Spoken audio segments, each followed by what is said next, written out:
You know, we all use two incredibly powerful and really different communication systems every single day. One comes out of your mouth, and the other is written all over your face.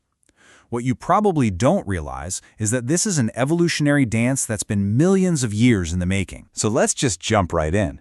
I mean, think about it. You really do speak two languages. One is the language you learn, the one with grammar and vocabulary. The other, you were born with it. One lets you build entire worlds with words, while the other communicates pure emotion without making a single sound. So, how do they actually work? And what happens when we try to read that second, unspoken language on, say, our pets? To really get this, we need to meet the two main characters in our story. One of them is an ancient, instinctive tool that we share with a huge part of the animal kingdom. The other is a modern, brilliant invention that is totally, uniquely human. And here's where you can see just how different they are, side by side. On one hand, you have facial expressions. These are ancient. We're talking instinctive, emotional, and something we share with most other mammals. But then you have language. That is our human-only superpower. It's a much more recent development, you have to learn it, and it's what lets us talk about big, abstract ideas, not just our immediate feelings. Okay, let's zoom in on facial expressions. This is a tool that's so fundamental it's pretty much universal, as you can see from the translation here. Think of it like the original social network, a super fast, gut-level language that builds trust and lets us feel empathy. It's the reason you can walk into a room and instantly, without a word, get a vibe for your friend's mood. It's a biological system deeply rooted in who we are. And then there's language. This is like the incredibly complex, sophisticated software that runs only on our highly developed human brains. It's not just for saying simple things like, I'm happy or I'm sad. No, language is how we build everything that makes our society what it is. You know, legal systems, science, art, history, the whole shebang. It is the tool for abstract thought. But this is where it gets really interesting. Because in humans, these two systems don't just exist next to each other. Over time, they've actually evolved to work together in this perfect partnership. And what they create together is so much richer and more nuanced than either one could be on its own. So how does this actually play out? Well, imagine you ask someone how they're doing, and they just say, I'm fine.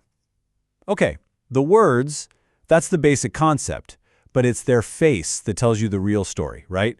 A relaxed, genuine smile, that confirms the words.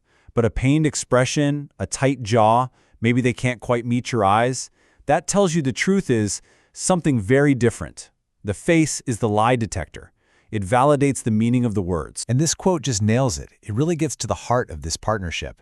We build the idea, the concept, with our words, but we use the face to check it, to regulate it, to confirm it.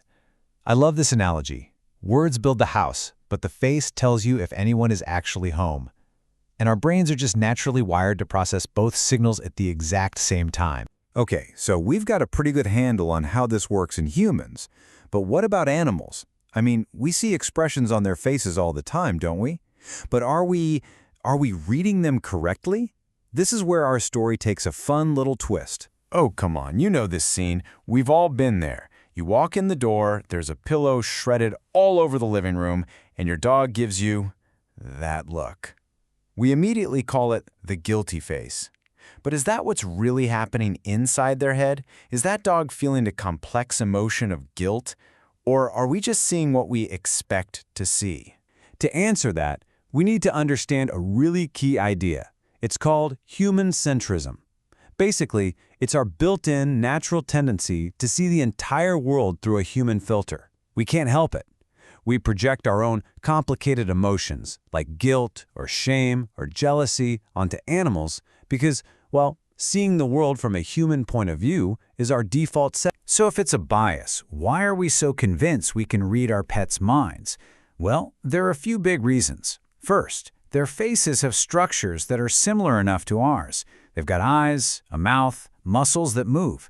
Then you layer on that human-centric bias we just talked about.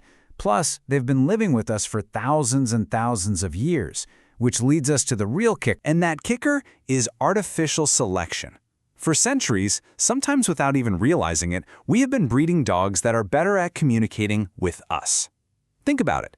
A dog that can do those puppy dog eyes or raise its inner brows to look all sad and pathetic, that dog is way more likely to get our attention, our sympathy, and our support.